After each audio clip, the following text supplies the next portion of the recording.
தி voice Sri Lanka season 3 மாபெரும் இறுதிப் போட்டி தற்போது வெகு சிறப்பாக நடைபெற்றுக் கொண்டிருக்கின்றது. பிரம்மாண்ட கலையகமான ஸ்டைன் கலையகத்தில் இன்றைய மாபெரும் இறுதிப் போட்டி தற்போது நடைபெற்றுக் கொண்டிருக்கின்றது. உங்களால் அவதானிக்கக்கூடியதாக இருக்கின்றது. மக்கள் மிகவும் ஆர்வத்துடன் ஆரவாரத்துடன் தங்களுடைய கைத்தட்டல்களுடன் இந்த போட்டியை கண்டுகளித்துக் கொண்டிருக்கின்றார்கள். நேரடியாக நடைபெற்றுக் கொண்டிருக்கின்றது. பல போட்டியாளர்கள் இந்த போட்டியில் பங்கு பெற்றிருந்தார்கள். எனினும் தற்போது இந்த மாபெரும் இறுதிப் போட்டியில் 4 போட்டியாளர்கள் தங்களுடைய திறமைகளை வெளிப்படுத்துவதற்காக காத்துக் கொண்டிருக்கின்றார்கள்.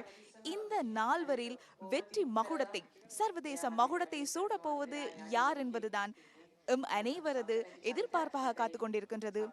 4வரில் மகுடத்தை சூடப்போவது யார்? தொடர்ந்தும் காத்திருங்கள். நியூஸ் ஃபர்ஸ்ட் செய்திகளுக்காக நான் அனிஸ்டா விமல்ராஜ்.